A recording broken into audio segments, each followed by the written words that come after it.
Sociedades, entidad que viene haciendo un gran impulso y un gran esfuerzo para que la lucha contra el lavado de activos tenga resultados cada día más exitosos, que le sirven al país, a la economía y a todos los países a nivel internacional. Hemos venido en una serie de eventos de tipo pedagógico de acompañamiento a las empresas.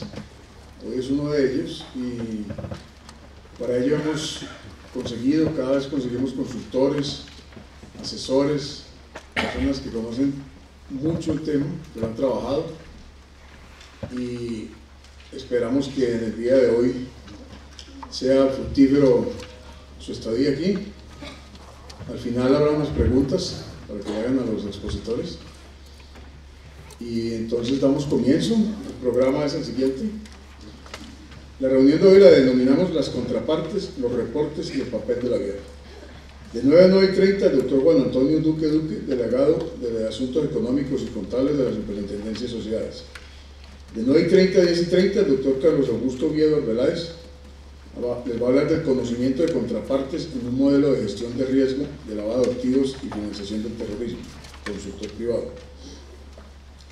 De 10:10 a 10:25 tendremos un espacio para carrera, y de 10:25 a 11:15 el doctor Alberto Lozano Vila hablará sobre oficiales de cumplimiento, manejo de reportes internos, externos y UIAF. El doctor Lozano es consultor privado. Entonces iniciamos con el doctor Juan Antonio Duque. El doctor Duque es abogado de la Pontificia Universidad Javeriana, especialista en Derecho del Mercado de Capitales de la misma universidad y máster en Leyes de la Universidad de Georgia. Actualmente ejerce como superintendente delegado para Asuntos Económicos y Contables de la Superintendencia de Sociedades. Fue socio fundador de la firma de abogados Suárez y Duque Abogados. Anteriormente había sido abogado de las firmas Martínez Neira Abogados Consultores y Pose Herrera y Ruiz Abogados. Había ejercido la profesión de abogado independiente. Es profesor titular de Derecho de la Facultad de Ciencias Jurídicas de la Pontificia Universidad Javeriana y en el Colegio de Estudios Superiores de Administración CESA. Le damos toda la bienvenida al doctor Duque.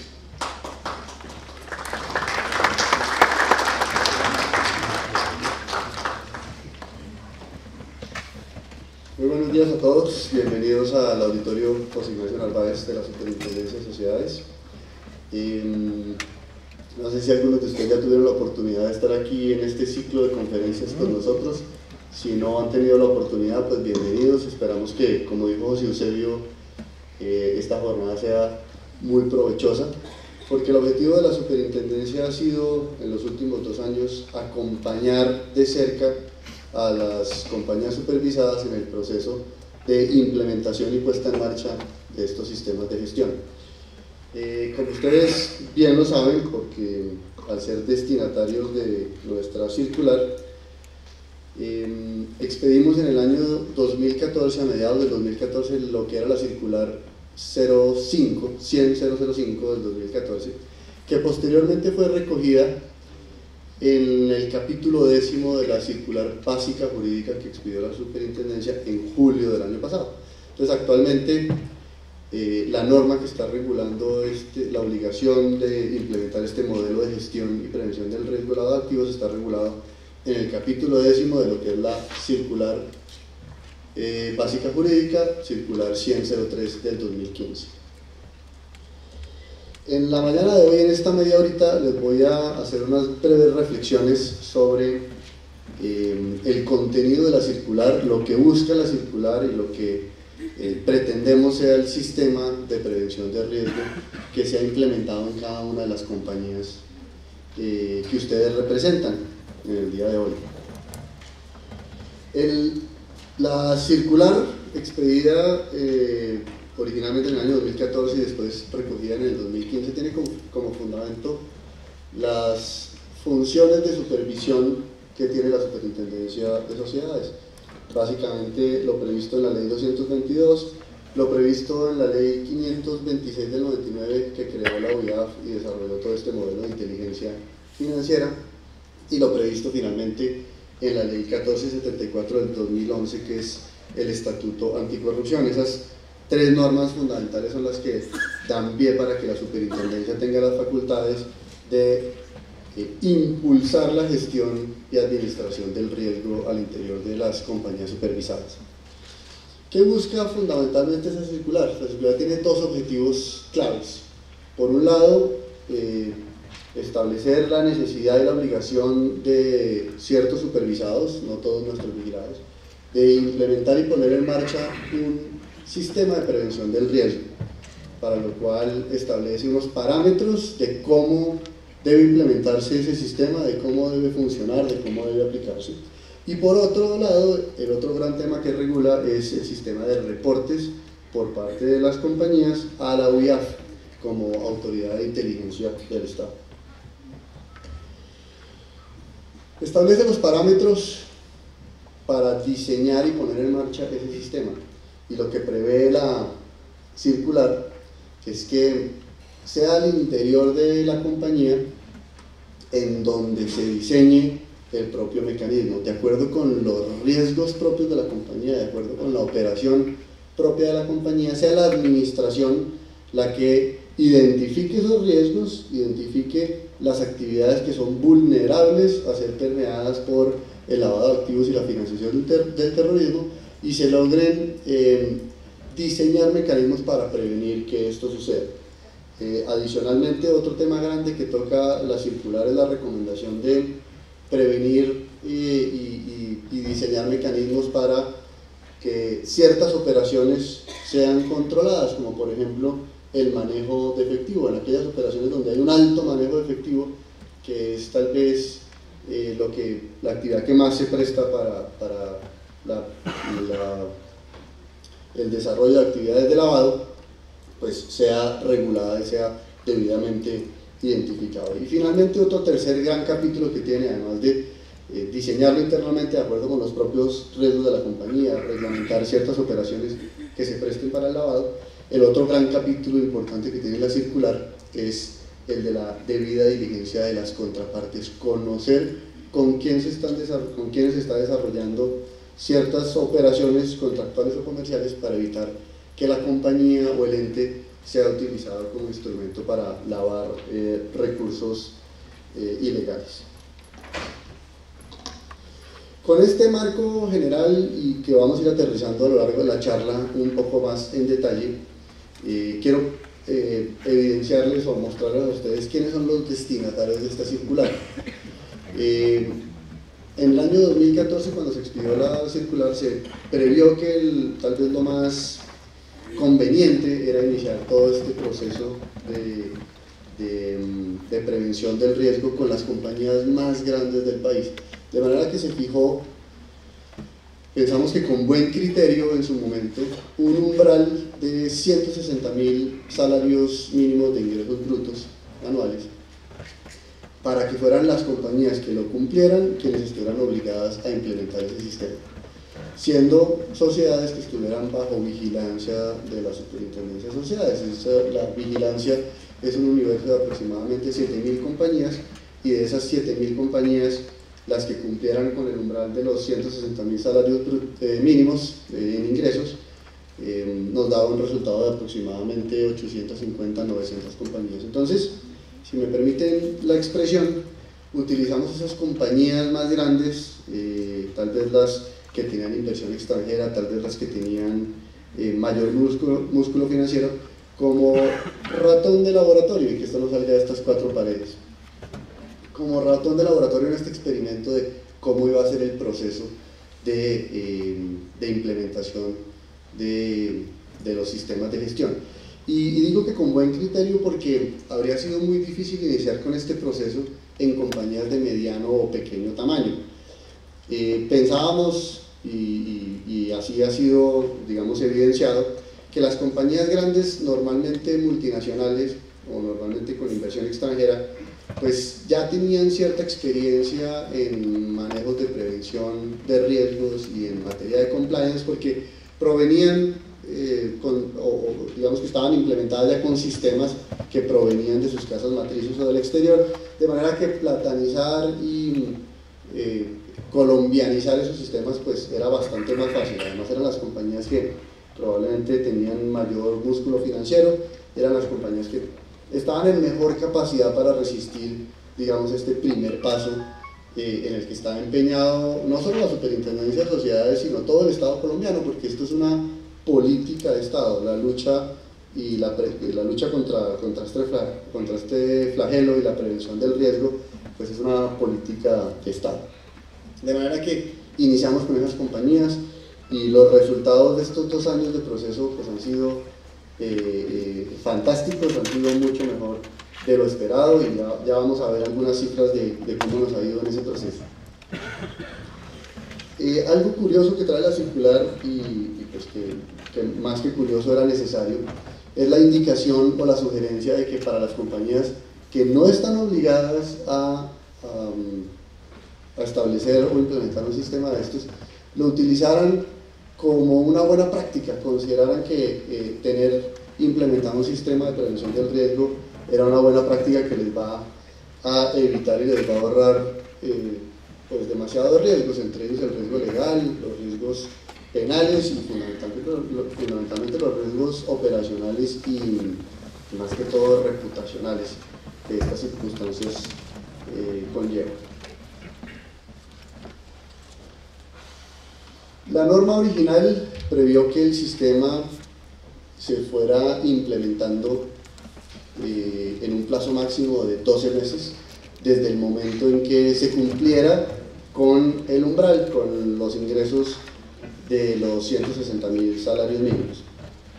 Y el objetivo era que pues, a 31 de diciembre del siguiente año el sistema ya estuviera implementado.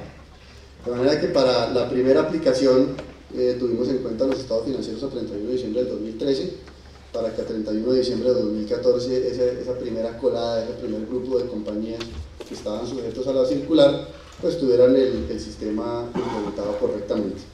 Luego, con los estados financieros a 31 de diciembre de 2014 se sumaron otras compañías a este grupo de sometidas a la circular, de manera que hoy en día tenemos aproximadamente 1.040 compañías, si no estoy mal, si la memoria no me falla, ahorita revisamos los números exactos, más de 1.000 compañías están sometidas a la circular.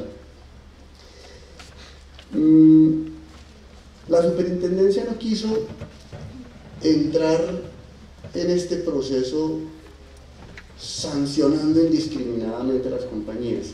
Por el contrario, lo que ha querido hacer durante todo este periodo es acompañar a las compañías en este proceso y acompañarlas pedagógicamente para que entre todos podamos diseñar los sistemas e implementarlos de la mejor manera. De nada nos servía a nosotros empezar a sancionar a las compañías que a 31 de diciembre de 2014 no tuvieran implementado y funcionando plenamente el sistema, si no íbamos a entender para qué funcionaba, si no íbamos a entender cuál era el beneficio y cuál era el objetivo del mismo. Además, entre otras razones que nos llevó a aproximarnos de esta manera, que creemos que es la más conveniente y la más adecuada para nuestros supervisados, como la circular salió a mitad de año, realmente el primer plazo para las compañías originales se reducía a 6 meses, y en 6 meses era absolutamente inviable que las compañías diseñaran, aprobaran y pusieran en marcha de manera plena y efectiva un sistema de prevención. Eso pues, nos llevó a tomar la decisión de estarlos acompañando y tener una permanente interlocución con ustedes, nuestros supervisados, para entender cómo ha sido ese proceso, Y esta charla, estas conferencias, este ciclo de conferencias que hemos venido haciendo durante 2015 y seguiremos haciendo a lo largo del 2016, pues ese escenario que nos permite interactuar precisamente con ustedes para entender cómo ha sido este proceso. La implementación del sistema tiene varias etapas que sugiere o recomienda la circular. Una primera etapa es la del diseño. Evidentemente, la administración de la compañía tiene que diseñar ese sistema atendiendo a las necesidades propias de la operación de la compañía. Permanentemente recibimos nosotros inquietudes y, si lo podemos decir así, quejas de por qué la superintendencia no ha sido un poco más explícita, por qué no ha sido un poco más explícita en cómo debe diseñarse un sistema, qué debe contener, cuáles son los requisitos mínimos, cuáles son los estándares específicos que debemos utilizar y dónde se deben mirar los riesgos, cómo se deben identificar los riesgos. la respuesta que permanentemente tenemos a esa pregunta es que pues, la Superintendencia de Sociedades supervisa múltiples industrias. Nosotros supervisamos aproximadamente 100 industrias completamente heterogéneas, completamente disímiles unas de las otras, de manera que es prácticamente imposible para la superintendencia intentar armonizar o hacer homogéneo el sistema de prevención, porque depende de los riesgos propios de cada compañía, depende de los riesgos propios de cada actividad. ¿Y quién mejor que los propios empresarios, quién mejor que los propios supervisados para identificar dónde están los riesgos de su operación y poder prevenir y diseñar los mecanismos de prevención de esos riesgos? No le corresponde a la superintendencia porque pues está en física incapacidad para saber cuál es el riesgo propio de la operación. Y aquí siempre nos comparan un poco con la superintendencia financiera, y nuevamente la respuesta lógica es: la superintendencia financiera nos lleva a nosotros años luz en este sistema de prevención. Nosotros hasta ahora estamos en pañales, nosotros estamos transitando nuestro segundo año de aplicación de la norma, mientras la superintendencia financiera lleva por lo menos unos 25 o 30 años martillándole al mismo tema. Y la industria que supervisa la superintendencia financiera es más o menos homogénea. Si bien hay aseguradoras, compañías de financiamiento, bancos, etcétera, pues se trata más o menos de lo mismo. Se trata de administrar recursos del público, de manera que ellos pues ya están en un nivel de madurez suficiente para poder establecer formatos de conocimiento del cliente, para poder establecer formatos de identificación de riesgos, etcétera. Nosotros, no sé si es una buena o mala noticia, todavía no estamos en ese nivel de madurez, estamos en ese proceso. De manera que la aproximación que ha tenido la superintendencia a esta situación es dejar en la mayor libertad posible a los supervisados para que sean ellos los que, conociendo su operación, conociendo su actividad, conociendo sus propios riesgos, los identifiquen y diseñen los mecanismos de prevención.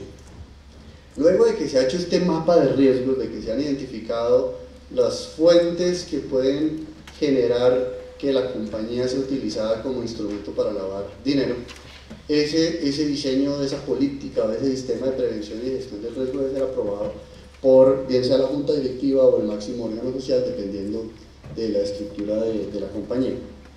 Posteriormente hemos pensado nosotros, porque así se utilizan otros sistemas, que es absolutamente conveniente que esa política no se quede guardada en un cajón, sino que sea socializada e interiorizada al interior de la compañía, de manera que pues, debe haber todo un proceso de capacitación al interior y fundamentalmente a los funcionarios, a los empleados que tienen relación con las actividades que pueden generar este riesgo o las actividades que están involucradas con el riesgo. El ideal sería que los funcionarios de la compañía, y no solamente el oficial de cumplimiento, interiorizaran estas políticas, estos manuales, y lo hicieran parte de sus manuales de funciones, que lo hicieran parte de su actividad del día a día, tener la conciencia del riesgo que genera el lavado de activos y de la forma como se debe prevenir. Cuando hay operaciones inusuales, cuando hay operaciones sospechosas, cuando hay operaciones con un alto nivel de efectivo, etcétera, siempre estén con las alertas y las alarmas permanentemente prendidas. Y finalmente debe haber un sistema de monitoreo, de seguimiento del sistema, de la política, porque de nada sacamos creer que se está aplicando correctamente y creer que con las 25 capacitaciones que se hacen semanalmente los funcionarios van a tener interiorizado el sistema, si no lo podemos medir, si no podemos hacerle un seguimiento. Nuevamente ese seguimiento y la forma como se hace, pues la superintendencia ha intentado dejarlo en manos de los propios supervisados. Aquí hay dos temas que la superintendencia, como autoridad que pretende promover la gestión y la prevención del riesgo, inquietan fundamentalmente. Un primer tema tiene que ver con el riesgo en relación con las contrapartes, y el otro tiene que ver el riesgo en relación con las operaciones.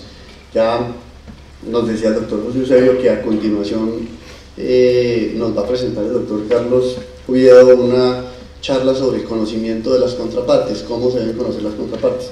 Este tema es absolutamente fundamental, tanto para ustedes como para nosotros como supervisores, porque de un buen conocimiento de las contrapartes, de una buena identificación de los riesgos que se pueden generar, depende en un 95% del éxito del sistema, del funcionamiento del sistema.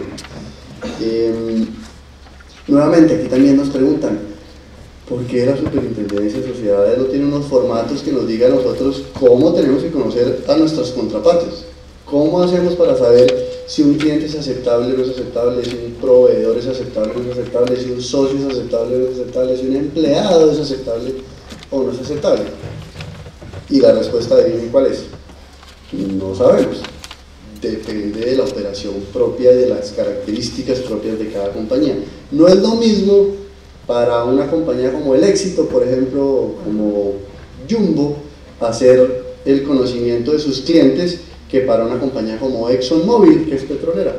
Imagínense ustedes donde nosotros exigiéramos con el mismo rasero por igual que a todos los clientes que celebran operaciones con la compañía tuvieran que pedirles cédula de ciudadanía, RUT, NIT, pasado judicial, declaración de renta, pues nadie podría comprar ni siquiera una caja de huevos en El Éxito. De manera que depende de las características propias de la actividad, depende del sector en el que se esté moviendo cada compañía para poder identificar y poder prevenir esos riesgos.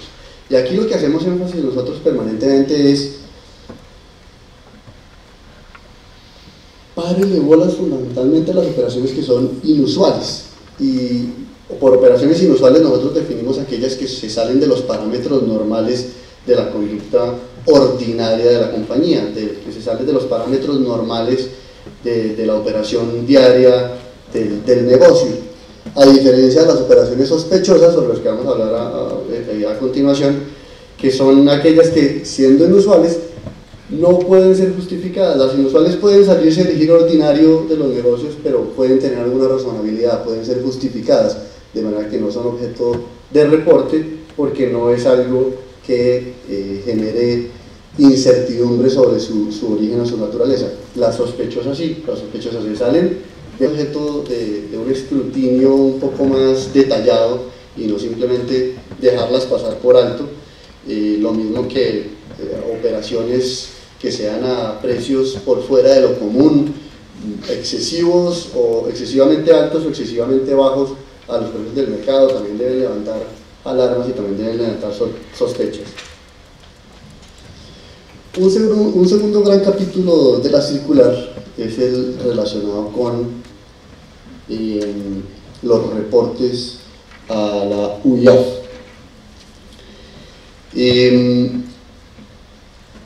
Nosotros no somos autoridad de investigación, nosotros no somos autoridad de inteligencia. La inteligencia la hace la UIAF, que fue creada en el año 99 precisamente para eso, para recibir reportes de los oficiales de cumplimiento de las diferentes entidades sujetas a supervisión, para que analizando esa información puedan estructurar casos en los que pueda haber eventualmente situaciones de lavado. Más adelante, después del receso que vamos a tener hoy, el doctor Alberto Lozano nos va a hacer referencia a cómo se hacen esos reportes, cuándo se justifica hacer los reportes y qué hace la UIAF con esa información que recibe fundamentalmente. Y entonces, para no duplicar lo que nos va a contar el siguiente conferencista, aquí quiero hacer dos reflexiones importantes. Una es que la circular a lo que obliga es hacer los reportes de las operaciones sospechosas, y por sospechosas, insisto, entendemos aquellas que se salen de lo ordinario, de lo normal de la compañía, pero que no pueden ser justificadas plenamente, que no tienen una razonabilidad detrás para haber sido desarrollada. Se reporte, inmediatamente se conoce una operación sospechosa, inmediatamente es calificada como sospechosa, pues el trámite de inscripción en el CIREL, el trámite de aprender a manejar el CIREL, de hacer el reporte todo año, de manera que nuestra sugerencia, nuestra recomendación es empiecen a cacharrearle al CIREL, inscríbanse de una vez para que lo conozcan y estén familiarizados con él. Las operaciones inusuales no se reportan, Las operaciones inusuales pueden ser la primera alarma, la primera bandera para saber si esa se puede convertir eventualmente en una sospechosa o no, pero las operaciones inusuales no deben ser objeto de reporte. En nuestro proceso de supervisión, como les comentaba, que ha sido un acompañamiento permanente a los sujetos de la circular, pues hemos tenido una permanente interlocución y una permanente interacción que nos ha permitido entender y concluir que vamos por muy buen camino. Esto, pues, evidencia de ello es que este auditorio esté lleno. Si la gente no le estuviera parando bolas al tema y no estuviera entendiendo la importancia de la prevención y gestión del riesgo, pues tendríamos 4 o 5 compañías visitándonos, pero pues la abrumante participación y visita de ustedes pues hace que nos sentamos muy tranquilos y muy contentos con el ejercicio que hemos venido haciendo. En abril y en octubre del año pasado enviamos unos oficios a los diferentes supervisados preguntándoles cómo iba ese proceso, cómo iban en el grado de avance de implementación y funcionamiento del sistema, a lo cual nos respondieron bastantes compañías, no todas, debo confesarlo, nos contestaron bastantes compañías informándonos el grado de avance en el que iban, y nosotros internamente en la superintendencia, para efectos pedagógicos y para efectos de poder medir nosotros internamente nuestra eficiencia, diseñamos algunas etapas, algunos pasos básicos que la lógica indicaría son los que se debieron haber seguido por los supervisados para implementar el sistema: el diseño, la aprobación, la socialización, la acta de junta, acta de no sé qué, la política, etc. Unos diferentes pasos, y catalogamos o categorizamos esos pasos dependiendo de las respuestas que nos hayan dado los supervisados, y evidenciamos que de las 975 empresas que nos contestaron, 975 de 1011 compañías nos contestaron, casi 570 compañías de esas 975 estaban casi en un 100 o en un 100% de implementación. Y digo que casi en un 100 porque a pesar de que nos evidenciaron que ya tenían una política implementada y que tenían un manual diseñado y que habían hecho capacitaciones y que la Junta había debatido el tema, etc., pues haciendo un análisis y una revisión más profunda de los sistemas evidenciamos que eran políticas que, como era natural, provenían de sus casas matrices y provenían del exterior, y que no fueron, digamos, necesariamente ajustadas correctamente a lo que la circular solicitaba. Entonces, pues dando ese beneficio de la duda, optamos porque entendíamos que estaban cumpliendo casi en un 100%, pero la realidad es que esos sistemas, a pesar de haber sido diseñados en Estados Unidos o en Inglaterra o en Francia o en cualquier parte de Europa, donde provenían sus casas matrices o las holding de las compañías, pues no era un sistema 100% ajustado a lo que la política de supervisión de la superintendencia pretendía.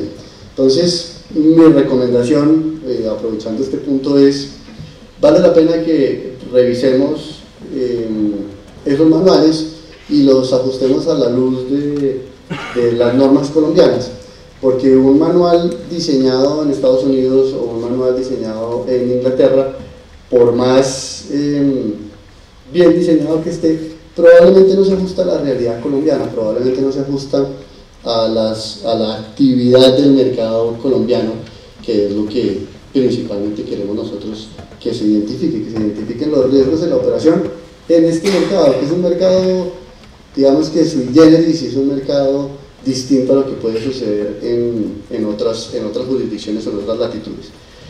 287 compañías estaban cerca de un 80% del cumplimiento de lo que nosotros internamente considerábamos es el estado ideal del sistema. Aquí, por ejemplo, les podría haber faltado compilar toda la información en un solo documento, o les podría haber faltado hacer algunas capacitaciones, o les podría haber faltado no sé, algún criterio interno que teníamos, lo que demuestra que pues casi el 75% de las compañías están en más de un 80%, de las que nos contestaron, están en más de un 80% de cumplimiento. Eso nos deja a nosotros altamente satisfechos por el esfuerzo que han hecho nuestros supervisados. Y les decía que no todas nos contestaron, quedan pendientes por reportar 36 compañías sobre las que no hemos oído nada, sobre las que no hemos tenido noticia. Estas 36 compañías van a tener noticias nuestras prontamente, ¿verdad? Ellas sí van a saber de nosotros prontamente. Y la verdad es que el tiempo de pedagogía y el tiempo de preparación se está agotando. Ya hoy en día nos queda muy difícil seguir extendiendo plazos, nos queda muy difícil seguir entendiendo. Si quieren seguir, acá hay puestos bastantes. De este lado, adelante. Allá arriba. Me da pena que se queden ahí parados.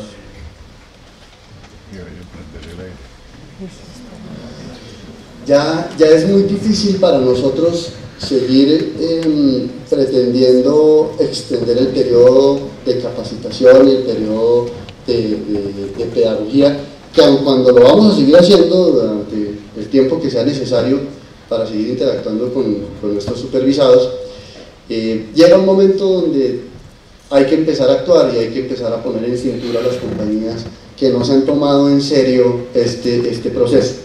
Si ustedes ven, cuando hubo compañías que nos contestaron, pues nos informaron: mire, yo sé que estoy sujeto a la circular, pero la verdad es que no he hecho nada, no tengo ni idea por dónde empezar, no tengo ni idea qué es esto.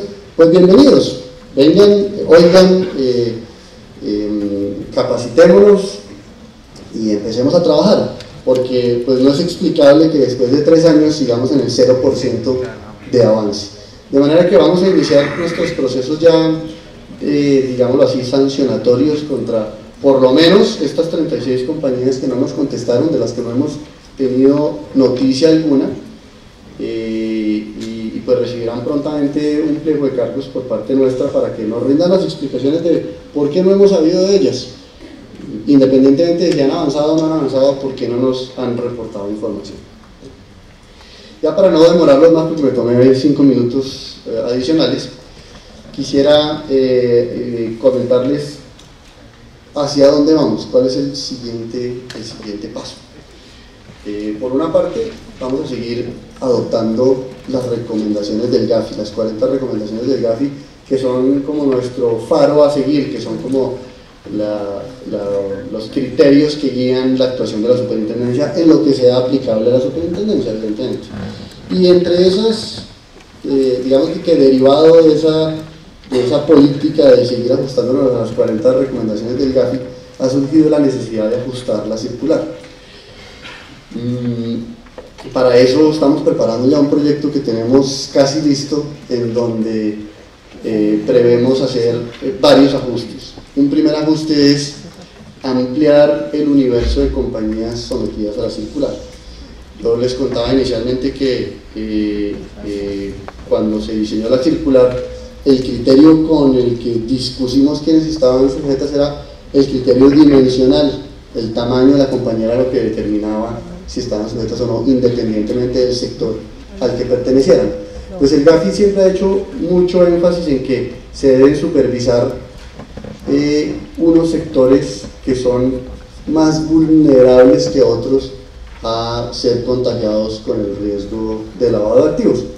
Y estos sectores que el GAFI ha denominado las actividades y profesiones no financieras designadas están claramente establecidas, y con base en eso nosotros hemos decidido que vamos a ampliar nuestro objeto de supervisión a esas compañías, a diferentes sectores, entre ellos, y pues esto no necesariamente va a caer bien en los diferentes círculos, pero así lo debemos hacer.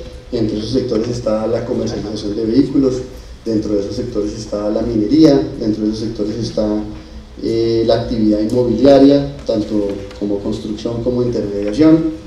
Dentro de esos sectores están las compañías que prestan servicios jurídicos, las compañías que prestan servicios contables.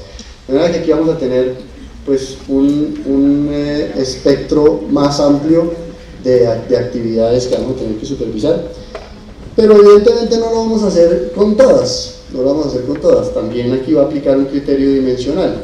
En aquellas donde pues, entendamos nosotros, de acuerdo con los estudios internos que hemos hecho, que tiene la capacidad, el músculo financiero para poder implementar un sistema de estos y seguir ayudándonos en esta política de Estado de generar el ejemplo y el efecto dominó en el resto de actividades para que sea verdaderamente una cultura de prevención de manera transversal en todas las actividades. Eso es un gran tema que trae la circular como novedoso, la modificación. Otro gran tema es el de la aterrizada un poco más del concepto del oficial de cumplimiento. Este tal vez es el tema más álgido y sobre el que normalmente tenemos más preguntas y más consultas. ¿Por qué la superintendencia no definió quién era el oficial de cumplimiento? ¿Por qué no dijo qué tenía que hacer, cómo tenía que hacerlo, cuándo tenía que hacerlo, cómo debía hacerlo, qué no podía hacer, etcétera, etcétera? Y la respuesta es exactamente la misma. Y en este caso hay un ingrediente adicional. Nosotros no queríamos ser invasivos en la estructura organizacional de la compañía. No queríamos tener que imponerles a las sociedades que el oficial de cumplimiento tenía que ser con estas funciones específicas, que tenía estas inhabilidades, estas incompatibilidades y que solo podía hacer y que tenía que tener este salario y con este régimen de... No, realmente habría sido inconveniente y la verdad es que innecesario. Entendemos que la figura del oficial de cumplimiento es muy etérea, poco conceptualizada y la verdad es que lo hicimos así a propósito, a conciencia. Sin embargo, muchas de las consultas e inquietudes que nos han llegado nos han hecho entender que es necesario aterrizar un poco más ese concepto. Entonces esta circular, sin pretender tampoco establecer un régimen de inhabilidades, incompatibilidades, unas funciones específicas, cómo es la jerarquía al interior de la compañía, ni mucho menos, sí ha tratado de conceptualizar un poco más las funciones del oficial de cumplimiento y lo que debe hacer el oficial de cumplimiento al interior de la compañía. Entonces esperamos que pues, esta versión de la circular ayude a nuestros supervisados a entender un poco más la figura del oficial de cumplimiento. Y finalmente, para no alargarme ahora sí más, otro tema que hemos optado por regular es el del periodo mínimo de permanencia. Se nos estaba presentando mucho que las compañías sabían cuándo entraban a ser supervisadas, cuándo entraban a ser sometidas a la circular, pero no cuándo salían. Y evidentemente la circular no regulaba eso. Podría entenderse que si uno no cumplía con el umbral, pues inmediatamente quedaba liberado de la obligación de implementar el sistema. Pero luego de un año de haber hecho el esfuerzo, de haber invertido recursos económicos, de personal, de tiempo, de infraestructura en el diseño e implementación del sistema, pues no queríamos nosotros como superintendencia que ese esfuerzo se perdiera. De manera que más, no tanto en beneficio nuestro como supervisores, sino en beneficio de los propios supervisados, hemos optado porque calcando una norma novedosa en la implementación de las normas internacionales de información financiera, optamos porque hubiera un periodo mínimo de permanencia. Una vez entra al universo de compañías sometidas, debe permanecer ahí por lo menos 3 años con posterioridad a que ya no cumpla los requisitos para estar. De manera que el esfuerzo valga la pena, que el esfuerzo se justifique y realmente pues las compañías se tomen en serio el diseño, la aprobación de la política y la puesta en marcha de ella. Con eso le doy paso al doctor Carlos Oviedo, no sin antes agradecerles a ustedes el tiempo y la disposición, la paciencia que le han tenido a la superintendencia en todo este proceso, que es un proceso de aprendizaje mutuo. Aquí nosotros no somos los expertos, por el contrario, los expertos son ustedes como supervisados, de manera que pues no es mucho más lo que tengo para comentarles en la mañana de hoy.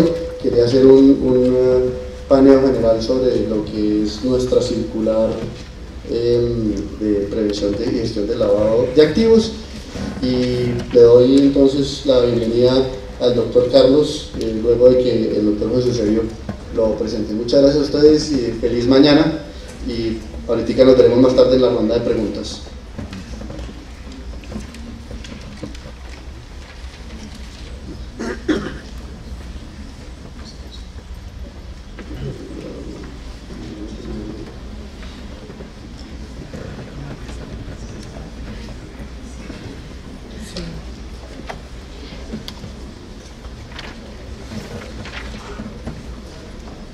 Como decía el doctor Duque hace unos minutos, este tema de la capacitación va a continuar el acompañamiento de las empresas. Muy importante que en este aprendizaje mutuo, en esta interacción, pues nosotros también hemos aprendido mucho de las empresas, nos vamos concentrando en temas que ustedes perciben como muy complejos o muy difíciles. Es así como en este desarrollo de este tema hemos encontrado estos dos puntos que estamos tratando hoy concretamente, que son el de las contrapartes, de los cuales hablará el doctor Oviedo, y el tema de la unidad de cumplimiento, del que hablará el doctor Lozano más tarde. Entonces ya les recomiendo que en la hojita que les entregaron, además de sus calificaciones, de lo que ustedes apreciaron hoy, nos digan qué temas son inquietantes o importantes o difusos para ustedes, para seguirlo acompañando y consiguiendo experiencia en esto y profesionales en el tema. Entonces les presento al doctor Oviedo, el doctor Carlos Augusto Oviedo Reláez, es experto en prevención y control de riesgos. Es abogado y catedrático de la Pontificia Universidad Javeriana, profesor de Derecho Penal, Económico y Constitucional. Máster en Derecho Penal Internacional de la Universidad degli Studi di Torino. Máster en Análisis de Problemas Políticos, Económicos e Internacionales de la Universidad Externado de Colombia. Especialista en Derecho Penal de la Universidad Castilla-La Mancha, España. Fue delegado del Inspector General de Impuestos de Colombia. Fue director general de Política contra la Droga y Estupefacientes del Ministerio de Justicia. Asesor del Director General de la DIAN. Asesor del Ministerio de Defensa. Fue asesor de la Oficina de Naciones Unidas de Lucha contra la Droga y el Delito. Asesor del Ministerio de Justicia de Colombia, Ministerio de Defensa y oficial de cumplimiento en Bancolombia y Banco Avilla. Le damos la bienvenida al doctor Oviedo, nos encanta su amplia experiencia y todo lo que nos pueda transmitir este día.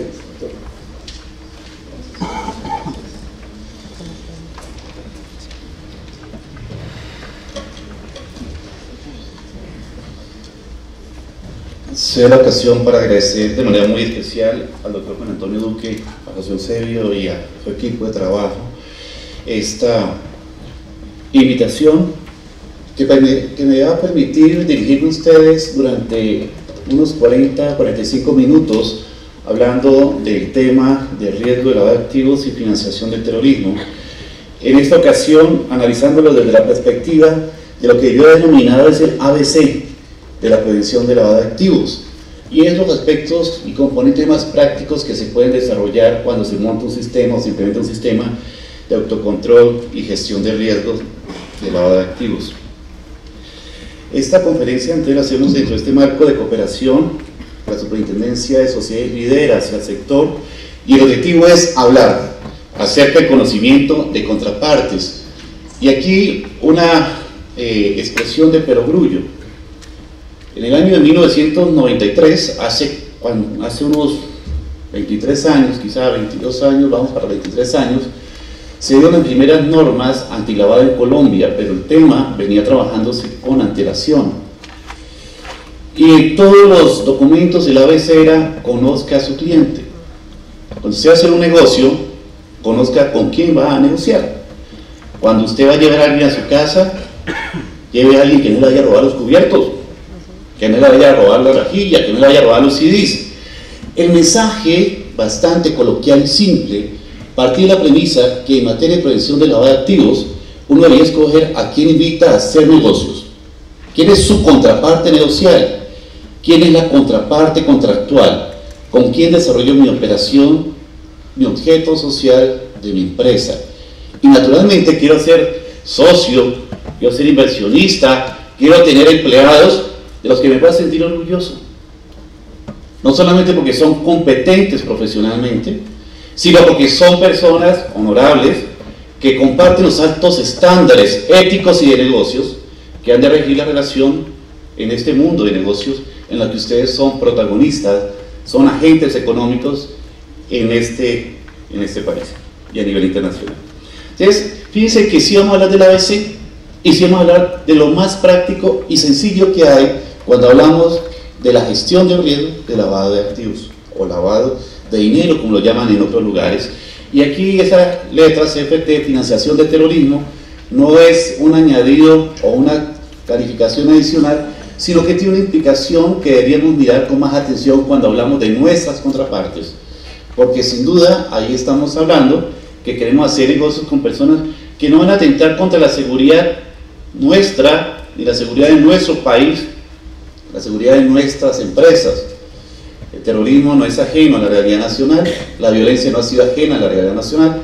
Por lo tanto, de alguna manera, todo este esfuerzo apunta también a contribuir a mejorar las condiciones de seguridad, más de cara a un escenario positivo que se nos plantea con un eventual éxito en este proceso de negociación con otros de los actores alzados en armas, las FARC, pero quedan pendientes el ELN, y hay que ver qué hace este país cuando se da cuenta que las autodefensas no se desmovilizaron del todo y se llaman BACRIM.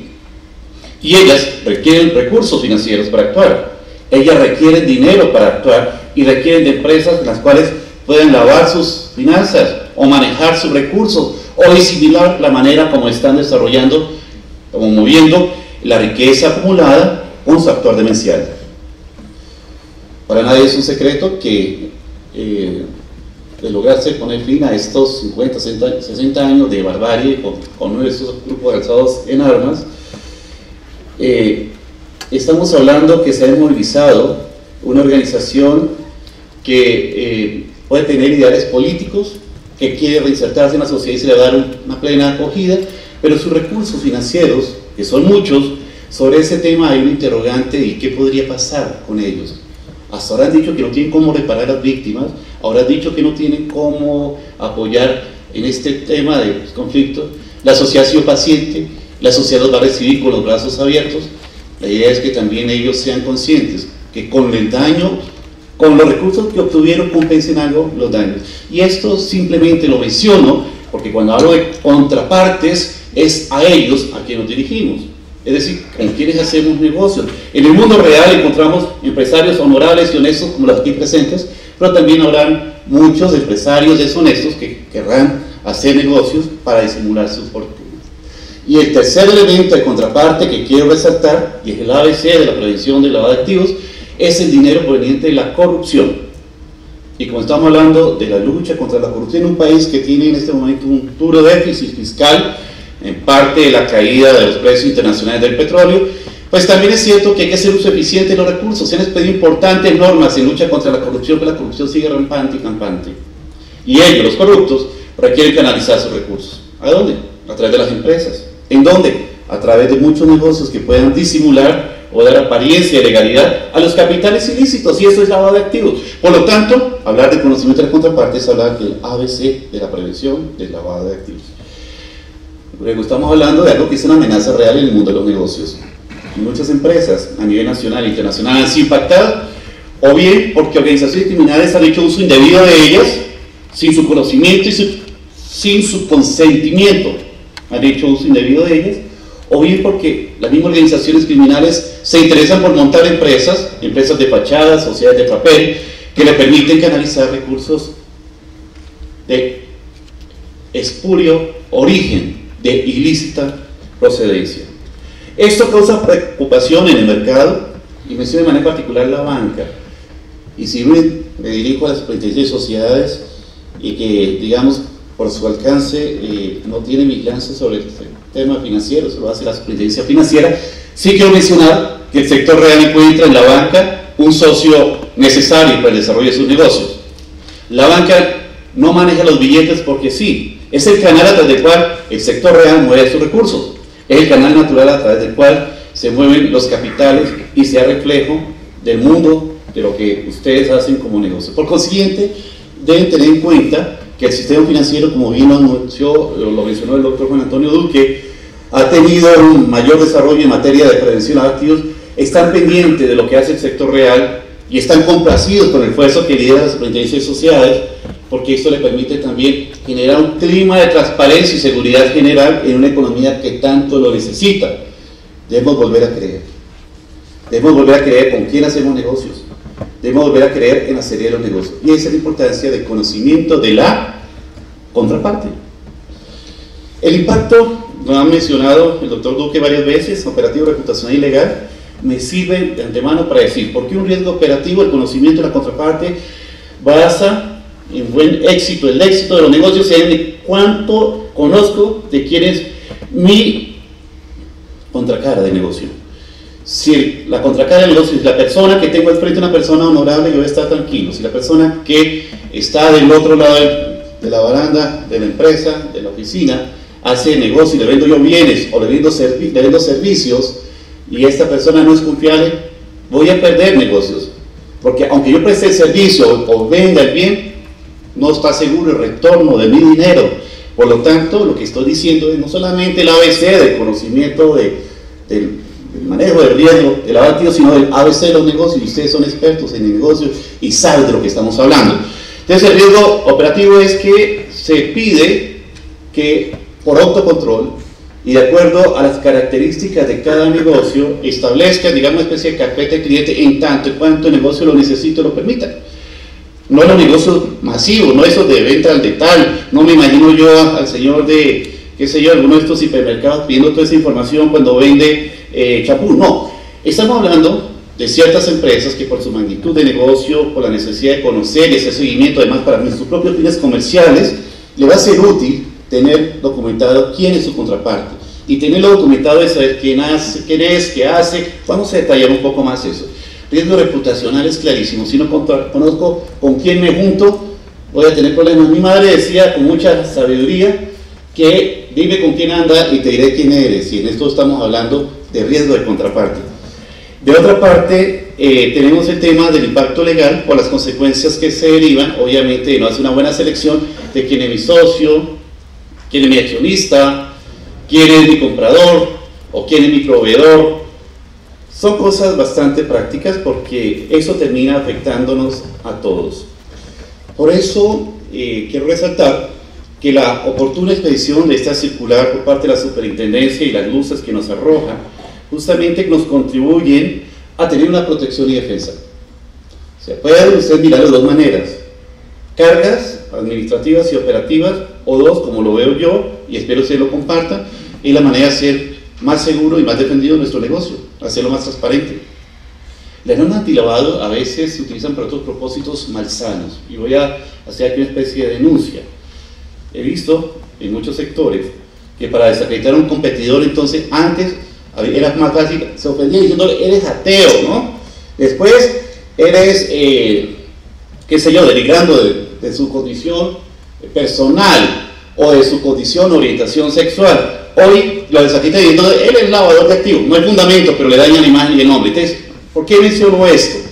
Porque de alguna manera estamos expuestos a este tipo de señalamientos en el mundo de los negocios, pero la manera más tranquila para poder dormir y poner la cabeza en la almohada toda la noche es saber que hemos adoptado mecanismos de prevención, de detección y control y que son eficientes. No solamente tener las hojitas esas del manual o decir aquí luchamos contra el lavado de activos, pero no hacemos nada, ¿no? O sea, aquí lo importante no es solamente parecer, sino hacer, como la mujer del César. Debe ser honesta y parecer honesta. Por eso, lo que apunta en todo este tema de conocimiento de la contraparte es mejorar el autocontrol, bien sea por autocontrol, por exigencia. Y aquí un segundo comentario, algo que dijo el doctor Duque con mucha razón, y es que como hay tal diversidad de sectores representados en el sector real y tal cantidad de actividades económicas tan disímiles, sería un despropósito colocar un formato único de vinculación de cliente para todas las empresas. Y me devuelvo. En el año 95, cuando arrancamos muy seriamente esos temas en el sector financiero, tuve el honor de presidir el Comité Oficial de Cumplimiento. Daniel Jiménez no me deja equivocar, aquí nos acompaña con quien fue, ahí sí mi contraparte, pero en lo positivo. Él desde la superintendencia bancaria, yo desde la banca, diseñamos las primeras medidas de conocimiento de la contraparte. Nosotros lo llamábamos conocimiento de cliente, y eso fue por autorregulación. Nos reunimos los bancos y dijimos, mira, esto que usted pide más papeles que el otro y se van para allá porque es más fácil hacer negocio, o nos vienen los clientes y nos chantajean, si no me piden menos, me voy para el otro cliente, para el otro banco donde no me piden lo mismo.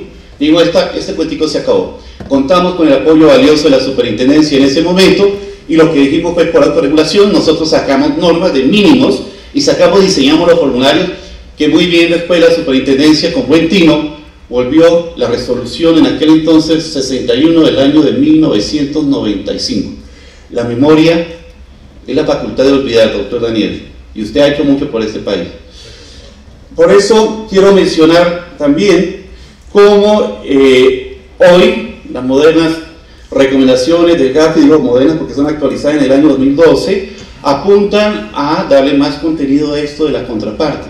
Y ustedes dirán, ¿por qué hablamos de cliente, de contraparte y no de cliente? Por una razón simple, y una de las dificultades que tuvo el regulador en su momento fue que aquí tuvimos que innovar la definición de qué era cliente. Dijo, cliente es cualquier persona con la que tenga yo alguna relación contractual.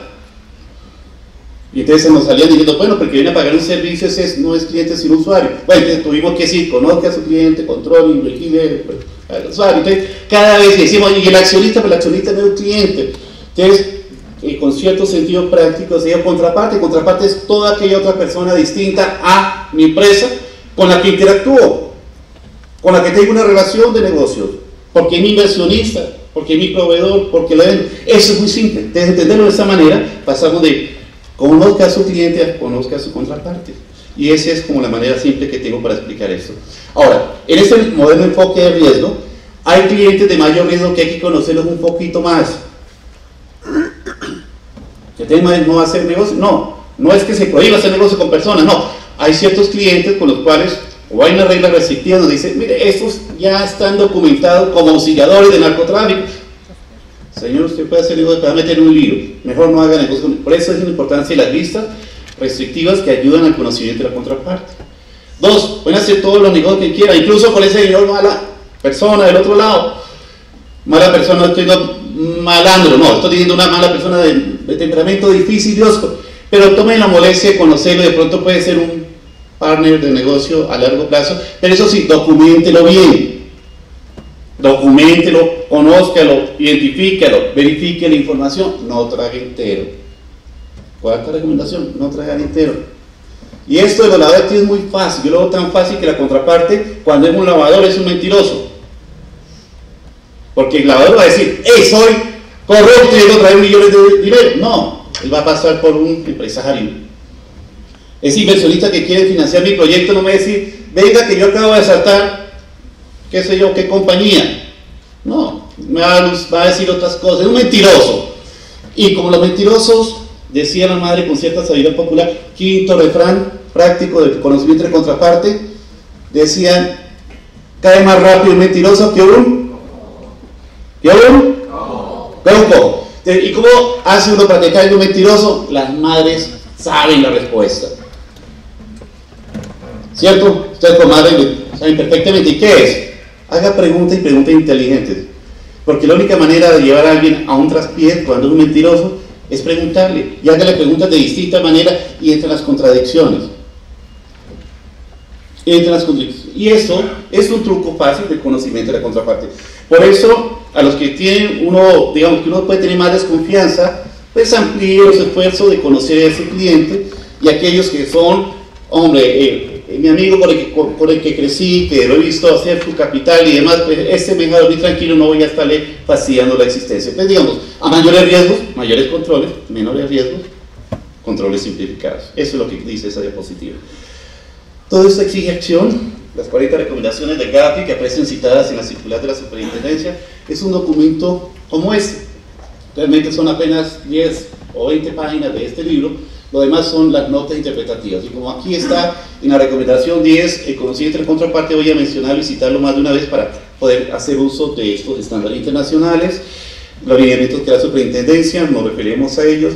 Los empresarios son diligentes, prudentes, cuidadosos, no van a hacer malos negocios ni con personas indeseables. Sin embargo, hay listas restrictivas que nos ayudan a hacer mejor el trabajo, porque si no, podemos ser señalados por nuestros competidores o por las autoridades, y eso tiene unas consecuencias muy graves. Y eso, por no despuntar un tema que voy a introducir aquí como un término que se llama el de-risking. Es un término que los gringos traducen como eliminando el riesgo. Entonces hay gente que dice, pues para dormir tranquilo no hago negocio con ese fulano.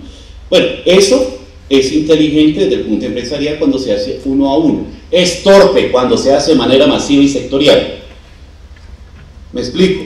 Uno de los grandes problemas que hoy enfrenta la banca es que es una banca chauvinista, clasista, excluyente, y si hay algún banquero en privado le confirmaré por qué pienso esto del banquero. Pero se lo quiero mencionar por una razón simple, y es que a veces los banqueros, cuando se es pobre, no tienen, les da, perdón la expresión, como dirían mis alumnos de la universidad, les da mamera preguntar quién es el cliente, pero cuando tiene mucho dinero eso a veces pasa sin tener tanto cuidado. Hoy la banca ya tiene estándares, es muy eficiente y muy exigente, ya no pasa eso, pero en antaño venía pasando. Y aquí en el sector real, pues no me puede pasar lo mismo. Es decir, no es la magnitud del negocio lo que me lleva a generar un riesgo, sino que puede haber negocios grandes o pequeños que me implican riesgos dependiendo con quién es mi contraparte. Esa es la importancia de lo que estamos diciendo. Si no, se enfrenta a un de risky, que eso sí es un caos, en donde me vuelvo sobre el caso de la banca. Estuvo que decir la autoridad de los Estados Unidos, el FDIC, recordarle a los banqueros que ellos no son autoridad migratoria, porque habían dejado a más de 30 millones de indocumentados sin cuentas bancarias. Y eso tiene otro sentido. Al que suena árabe, entonces le cierran las cuentas, y entonces este mundo se está volviendo excluyente. Y a un empresario, suena a un empresario del sector de alimentos, y entonces excluyen a todos los del sector de alimentos. Entonces hay que tener cuidado y que las normas no pueden ser aplicadas de manera genérica, sino de manera específica, caso por caso. Ese es como el propósito, y por eso me he detenido a hablar de la contraparte, diciendo que negocio y riesgo, vamos a mirar los frentes de riesgo de los contraparte, miraremos en detalle ese riesgo, cómo se administra ese riesgo, la diligencia debida, conozca su contraparte, roles, prácticas y tipologías. Eso es lo que vamos a hacer en esta charla. De hecho, ya arrancamos. Si ustedes vieron, nosotros nos ubicamos dentro de ese cuadro allá, en donde hemos dicho, lo primero, hay que identificar la contraparte.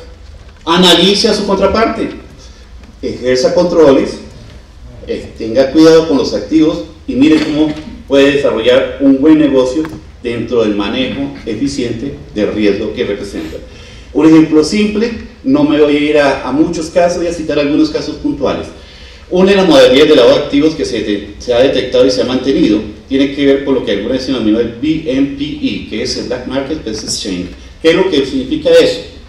En el sector real se requiere importar una maquinaria, el dólar está muy caro, los bancos cobran unos costos, pero tengo un amigo de la nada, que es mágico él, me dice, tengo $100,000 puestos en mi cuenta ya en Miami, no se preocupe, deposítenme aquí a fulanito 200 millones, 300 millones de pesos, que yo allá le compro su maquinaria con los $100,000 que tengo. Esos $100,000, aquí entre los sin confianza, es dinero de la droga. Bueno, puede ser otro factor. O sea, no todo colombiano que tiene cuenta en el exterior está asociado con la ingeniería, pero para el ejemplo que estoy simplificando, se trata no de esos colombianos honorables que tienen recursos afuera, aunque lo honorable lo vamos a tener que mirarlo luego entre comillas, a la luz de la OCDE, a la luz del intercambio de información automática que se va a generar entre autoridades tributarias, porque se considera que muchos de estos empresarios y personas honorables que tienen dólares afuera o dinero afuera han evadido impuestos, entonces eso ya no es tan honorable. Pero me vuelvo, vamos a suponer que el caso concreto es un narcotraficante, dólares de la droga, los deposita en un banco, alguien te importa una mercancía, una maquinaria, y entonces en vez de hacer el giro a través de un intermedio del mercado cambiario, le pide por favor a ese fulano que le vende unos dólares baratísimos y con eso compró la maquinaria. Eso es lo que está escrito en este gráfico. En donde si ustedes ven un corredor de dinero de la droga, consigue un lavador de dinero que utiliza, en este caso, exportaciones electrónicas o va a comprar productos a través de medios electrónicos, y aquí hay alguien que le pone el dinero y él es lo que está manejando dinero de la droga. Y ese empresario que trabaja su maquinaria barata, se puede meter en varios líos de régimen cambiario, de naturaleza y comercio exterior, pero además puede estar en riesgos puestos si no conoció quién fue su contraparte, que cuando le investiguen y usted cómo pagó eso, dice fulano de tal pagó y ese fulano está en la cárcel. Entonces puede terminar afectados por falta de conocimiento de la contraparte, un riesgo llamado de contagio, puede terminar también rindiendo cuentas ante autoridades aquí o en el extranjero.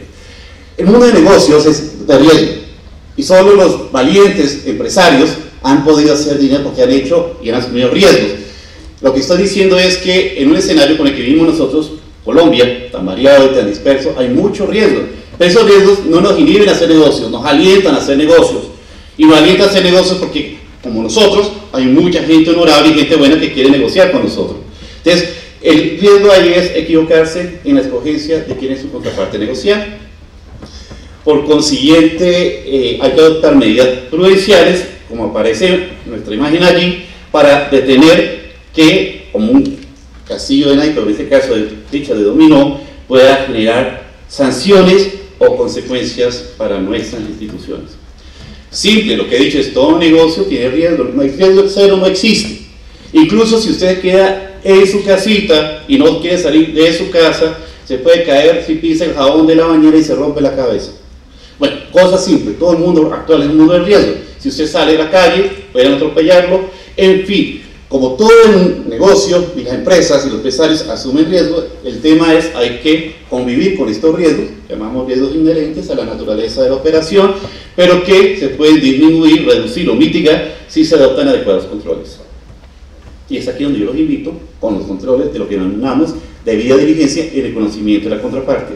En algunos casos conviene asumir los riesgos, en otros casos uno los traslada, por ejemplo tomando pólizas de seguro. En el tema de lavado de activos no existe una póliza que ampare el seguro de lavado, pero sí existen otras pólizas donde uno dice, hey, este riesgo, como por ejemplo que me roban el carro, pues más bien, si me lo roban voy a estar tranquilo porque la aseguradora me respalda, a cambio de una prima. Entonces, lo que estamos diciendo es que en la gestión de riesgo, en general, el tema del riesgo de la contraparte es muy importante, y la manera de controlar ese riesgo es a partir de adoptar controles como la debida diligencia. Dicho gráficamente, identificamos riesgos. ¿Quién es nuestro cliente? Es potencialmente riesgo, medimos ese nivel de riesgo, adoptamos controles más intensos, menos intensos o simplificados y hacemos monitoreo para saber qué es lo que está sucediendo con este cliente. Ahí aparece la palabra factores, tachado, y habla de fuentes de riesgo simplemente para hacer un símil en la normativa que existe en otros sectores con la normativa de la superintendencia. Hablamos de lo mismo, factores o fuentes de riesgo. Y aquí ya les taché la palabra cliente porque dije contraparte. Contraparte es la manera como denominamos ante el cliente, persona natural o jurídica con la que hacemos negocio. Punto. Y ese negocio lo hacemos porque le vendo, le compro, o porque es mi proveedor, o porque es mi inversionista, o porque es mi empleado.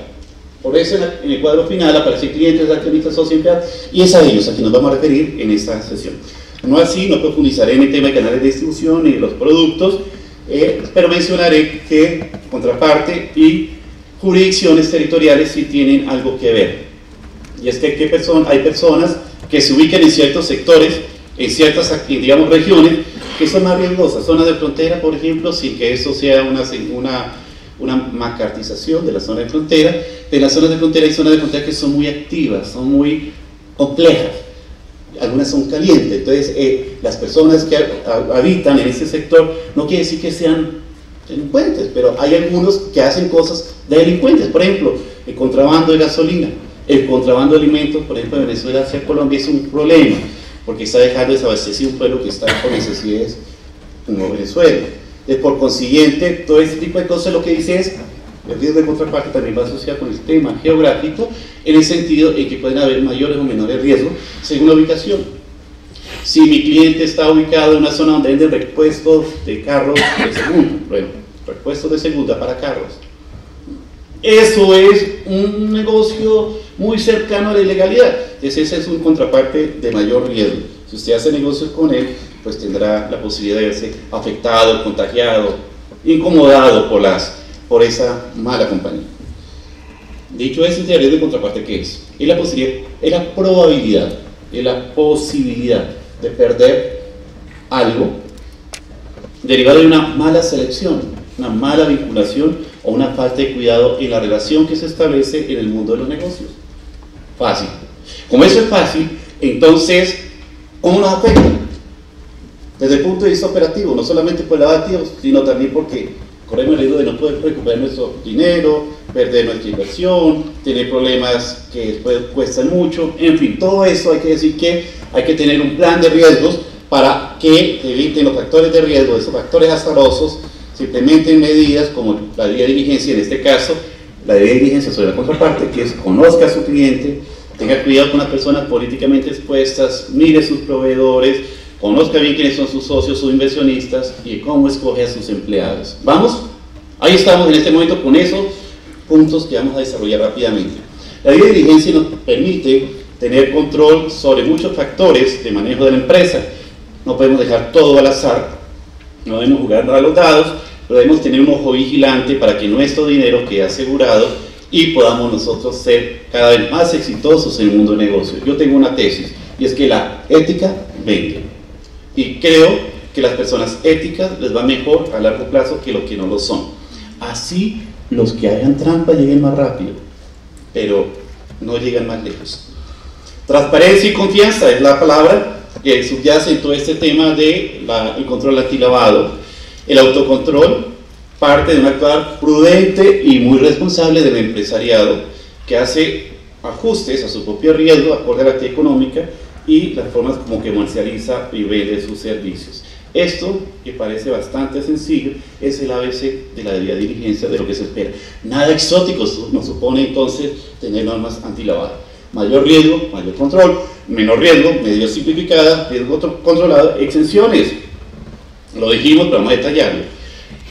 Cuando hay negocios de mayor riesgo, pide la opinión de su jefe, porque muy posiblemente ese negocio que parece atractivo, el otro que está más tiempo en el negocio, que tiene más expertise, tiene una visión en conjunto, dice: ese negocio no se hace, así parezca rentable, porque ese negocio me va a traer problemas. Y eso pasa. Quienes estamos casados aquí hemos aprendido que las esposas dan buenos consejos y le dicen: ojo con lo que... y uno se equivoca y tenga. En este caso es bueno hacerle caso no solo a la esposa, al jefe. En este caso estoy hablando del jefe que puede dar una aprobación al negocio. También hagan el caso a la esposa de vez en cuando. Controles frecuentes. Tengan controles más seguidos sobre los negocios. Piden información adicional. ¿Se acuerdan lo que dijimos de hacer preguntas? Bueno, la información adicional es: haga preguntas y pida soportes. No se trata de llenar ahí una Z completamente con información del cliente, no.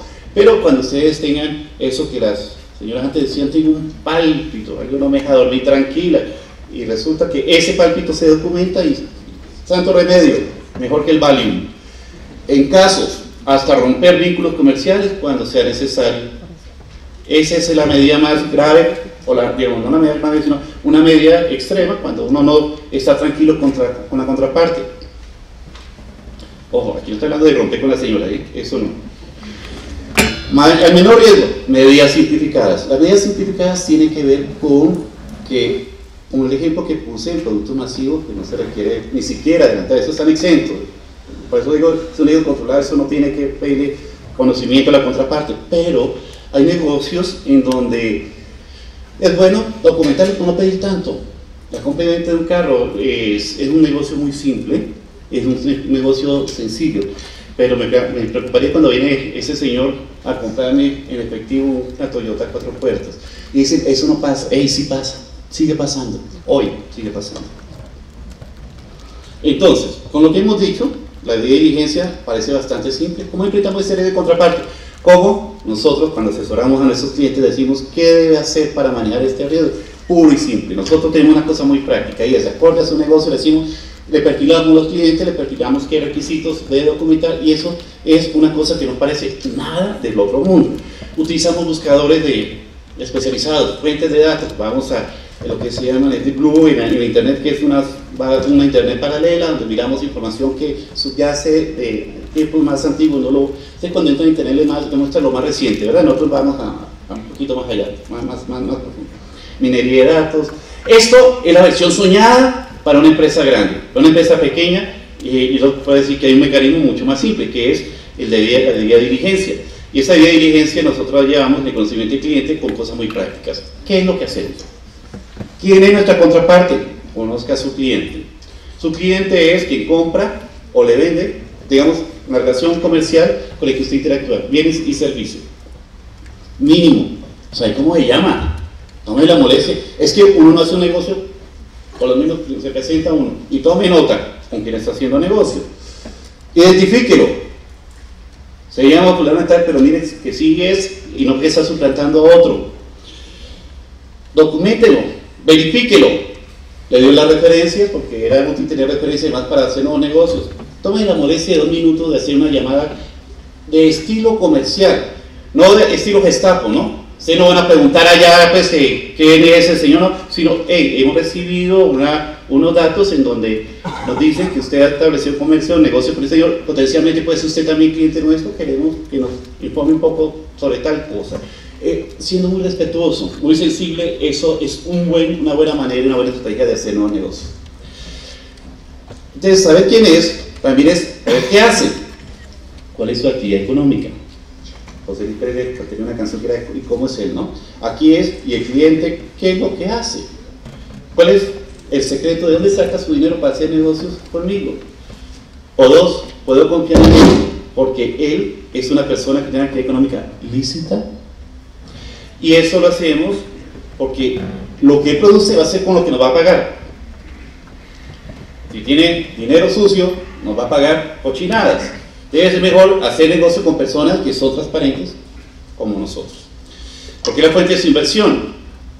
Si es mi socio, por lo menos voy a tener interés de saber, y bueno, ¿cómo fue que usted hizo ese capital? Porque me va a financiar, porque me va a apoyar en fin. Otra cosa es tener en cuenta que aunque yo haga negocio con este cliente está en un mercado. Si estoy vendiéndole telas a los moteles, pues es uno entre muchos hoteles. ¿Ustedes entendieron moteles? No, dije hoteles. Son muchos hoteles. Entonces, como son muchos hoteles, pues esto te va a funcionar como funcionan los otros hoteles, ¿no? Entonces, digamos que ese referente también me permite conocer la contraparte. ¿Entienden de qué estoy hablando? El riesgo de la contraparte no solamente meterme un poquito en saber con quién estoy haciendo negocios, sino también saber cómo es su posición en el mercado en donde él actúa, porque eso me da tranquilidad. ¿Listo? Conocimiento de cliente. Entonces seguimos con el conocimiento de cliente. Basado en el riesgo exige esta circunstancia. A nadie le gusta que le estén preguntando cosas. Si mi contraparte le está pidiendo información, eso incomoda. Téngale paciencia, pero insista, que al final le va a dar lo que usted le pide. El cliente le va a entregar la información que usted le solicita. Porque si usted no documenta la información y usted no viene, va a tener problemas. Entonces evítese los problemas. Resistencia para suministrar información, hay desconfianza, normalmente, y eso suele pasar en el sector real, como en otros sectores, manejan no una doble contabilidad, sino hasta triple contabilidad. A veces también es difícil creerle a los papeles. Mi experiencia como banquero era curiosísima antes. Doctor, ¿y qué carpeta le llevo? La de la DIAN, estoy dando pérdidas. Y no sigo mencionando las otras cuentas, ¿no? Entonces, digamos que a veces hay que romper esa falta de confianza y el mundo de negocios, si todos actuamos así por encima de la mesa, ya no hay que llevar segunda ni tercera contabilidad porque va a ser una sola, entonces el mundo se vuelve más simple y volvemos a confiar en la palabra del otro. Recuérdame tu nombre. Sí. Eliezer Ospina. Fíjense que el buen conocimiento empieza por una cosa tan simple. Me encantaría al final de esto tener un acercamiento contigo para conocerte un poco más. Y fíjense que esto no tiene ninguna intención diferente a mostrar lo simple que resulta esto que estoy señalando, te conozca su contraparte. Usa los vehículos corporativos, sociedades de papel. Eso es muy usual. Entonces se monta la empresa, y voy a hacer una crítica constructiva y por favor no me malinterpreten. Pongo ejemplos académicos. Sector inmobiliario, crean una sociedad, hacen un edificio, tienen problemas con el edificio, tumban la sociedad y crean otra sociedad. Eso a veces pasa. A veces lo hacen con buena intención para organización de resultados y la contabilidad, otras veces lo hacen para hablar de derechos de los compradores. Entonces, el uso abusivo de los vehículos corporativos para los negocios también es uso abusivo para también lavado de dinero.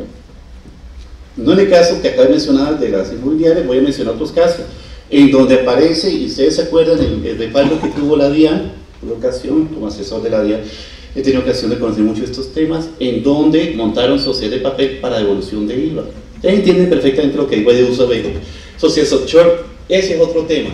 Aquí viene un paisa más paisa que yo. Bueno, yo no soy paisa, pero ya, alguien que viene en país.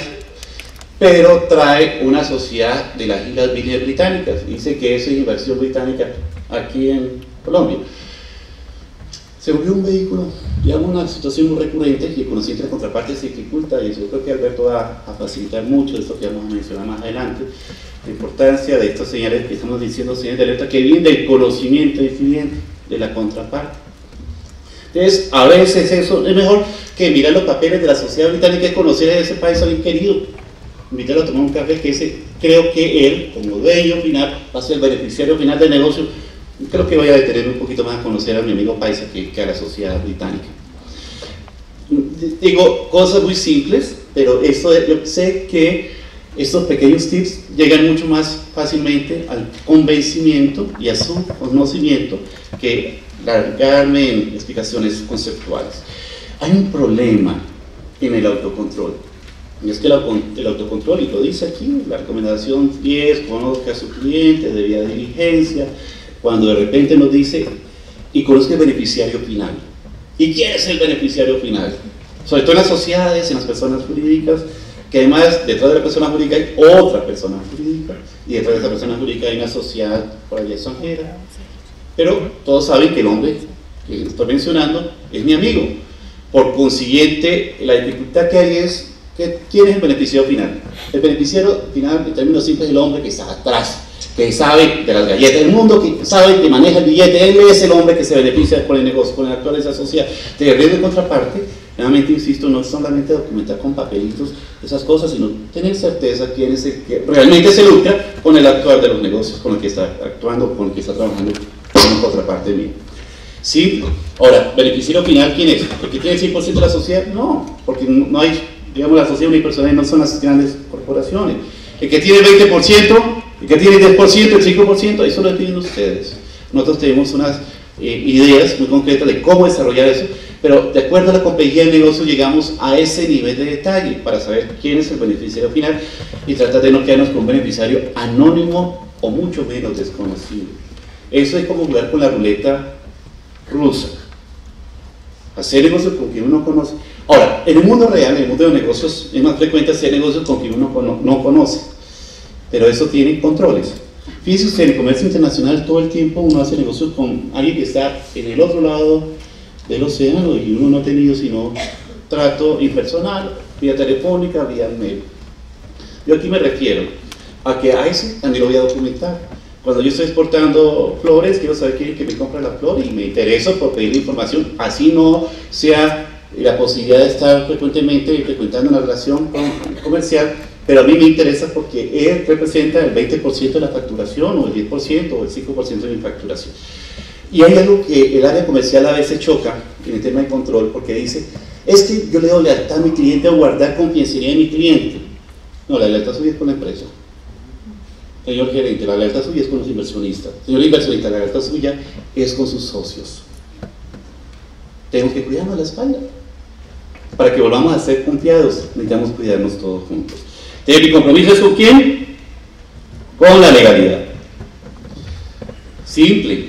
Dijimos, haga preguntas significativas, aunque la obligación nuestra es de medio y no de resultado, no puede ser una autoridad. Usted es cómplice porque usted no obtuvo. No, yo te dejé aquí la constancia, mire, pedí muchas veces su declaración de renta, no me la hizo llegar. Pero eso no me impide que haga un negocio con él. Lo que eso me está documentando es que el señor es descuidado, negligente o al de pedirle más insistentemente la información o hacerle visitas a su oficina para saber cuál es la seriedad de los negocios que adelanta. Terceras fuentes, es muy importante poderse fortalecer nuestras debilidades, encontrando oportunidades frente a esas amenazas, buscando información en terceras fuentes. No podemos ser ingenuos. No podemos ser ingenuos. Esa es la situación con la que invito de manera práctica a ver el tema. Y esto, visto por las personas políticamente expuestas, hubo una discusión y la superintendencia en su momento, la financiera, estableció que eran personas públicamente expuestas, no políticamente expuestas, y creo que tenía razón la superintendencia financiera, que se llaman personas expuestas políticamente, los PER. ¿Y cuál es el punto? ¿Se acuerdan que arrancamos diciendo hay que luchar contra la corrupción y la verdad que es una manera de frenar que estas normas antilavado frenan la corrupción? Claro, es que los corruptos delinquen porque quieren hacer dinero. Le conozcan un poco más a quienes detentan poder o tienen manejo de los recursos públicos, porque eso es como poner no todo funcionario público, porque lo he sido, no todos los funcionarios públicos son deshonestos, pero si uno pone al ratón el queso, a cuidar el queso, pues a veces pasan problemas. Entonces digamos que la función pública tiene un escenario de riesgo que no le puede tapar el sol con la mano, hay corrupción, y la corrupción se genera de muchos niveles, y particularmente hay que tener más cuidado con los más altos niveles porque la corrupción es más grande. ¿Cómo me duele verificar? diligencia ampliada, avanzada, mayor grado de conocimiento con esos que son personas de mayor riesgo. Nuevamente, lo que dijimos, controles ampliados o amplificados.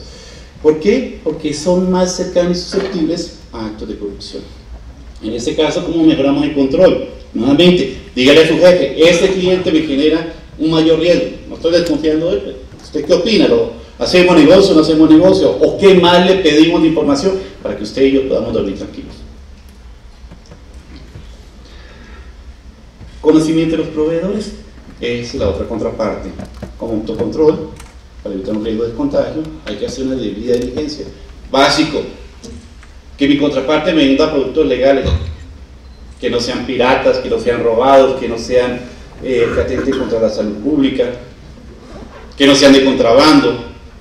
Eso, que parece perogrullo, es lo que nos dice la resolución.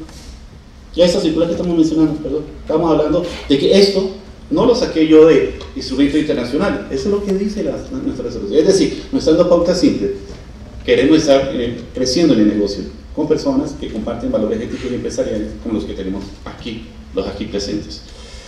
Y, ojo, cuando le den demasiado barato, pregúntese de dónde viene eso, ¿no? Entonces, el lavado de activos no solamente es procedente de narcotráfico, de la corrupción, también puede ser que utilice nuestras empresas para esconder, camuflar el producto de otras actividades delictivas muy variadas. Y construye una base de datos de proveedores, porque eso le va generando alianzas a largo plazo. Eso está cambiando de proveedores cada semana, es muy harto. Digamos, si uno logra tener proveedores seguros y confiables, pues uno como que hace una alianza a largo plazo y eso le da más tranquilidad y más fácil maneja su relación y su riesgo. Conocimiento asociado, conozca a su inversionista, conozca a su accionista. Parece de perogrullo nuevamente, pero es lo que nos dice la norma, porque esa es la contraparte. Y yo digo, durmiendo con el enemigo. Esa película de Julia Roberts nos mostraba cómo a veces la falta de conocimiento de quién es su contraparte lo lleva a casarse con un loco, con un demente, con un asesino en potencia. Ser socio de su empresa, alguien indeseable, es peor que eso. Porque su vida, su tranquilidad, su sociedad, su nombre, su imagen está afectada y eso es lo que se llama el riesgo de contagio. La superintendencia de algunas herramientas, ahí aparece un link que nos señala, conozca a los trabajadores y empleados. Claro, y aquí cambio de enemigo, durmiendo con el enemigo, y ahora lo traigo aquí, es el enemigo íntimo. Ojo, uno no duerme con el empleado, entonces, pero uno sí tiene un trato cercano con el empleado. Yo no duermo con él, pero es mi amigo o enemigo interno. Potencialmente puede ser un enemigo interno. Los grandes casos de lavado se dan porque alguien adentro vulnera los controles. Los hurtos en las compañías se dan porque alguien deja abierta no cierra el candado, porque el guardia se pone de parte de una organización criminal para que lo roben. Puro y simple, esto no tiene nada de exótico. Verificar entre los antecedentes los procesos de selección es muy importante, hacer actualización anual, analizar las conductas de los empleados como inusualidades. Yo recuerdo con mucha simpatía, una experiencia propia. Fui a hacer visita a una oficina nuestra en un banco en la ciudad de Cali, en los momentos más álgidos del proceso 8000. Todavía no había abierto la oficina bancaria, pero todavía en los parqueaderos estaban todos ocupados y el carro más malo en ese entonces era un Mazda 626 y ese era el carro más costoso en aquella época.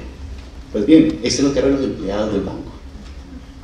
Por Dios, señales de alerta. El funcionario suyo que nunca toma vacaciones, pero es el que maneja la seguridad, la información, es el hombre clave. Hombre,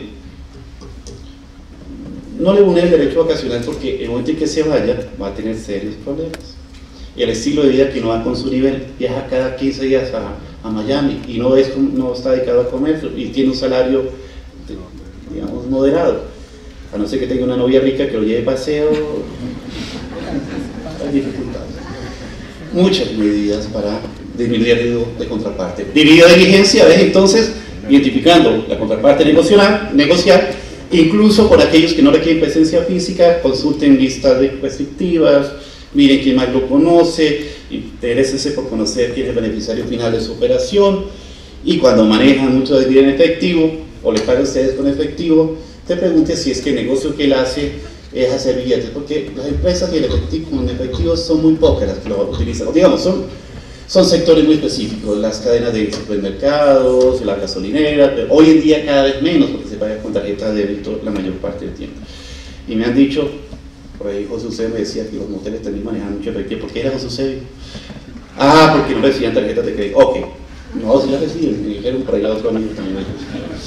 Ok, conclusión, puro y simple. El conocimiento de la contraparte es, hágalo razonable, haga su esfuerzo proporcional al tamaño del negocio y al riesgo que enfrenta y utilice la lógica razonable, proporcional y lógica. Pero la avante, y lo que sí quiero resaltar es, no excluyan o no eximían ustedes la posibilidad de hacer negocios llegando a nuevos mercados solo por el prurito de sin conocer a su contraparte. Puede ser una oportunidad de negocio interesante. No discriminar con que religioso y político, a veces las contrapartes se clasifican ni es tan bueno por ser de una religión ni tan malo por ser de otra religión. Luego, de esa oportunidad de conocer a su contraparte. No excluye a la gente por su riqueza o su pobreza. Y por favor, no utilicen las normas antilavado para sacar a sus competidores. Seamos elegantes todos en este país. Hagamos de este país un país transparente. Y así como los invito a ustedes a asumir riesgos controlados para que hagan más dinero, los invito a que hagamos de Colombia un país creíble, donde la confianza vuelva a renacer entre nosotros y podamos volver a mirarnos a los ojos cuando estamos en el mundo de los negocios. Muchas gracias.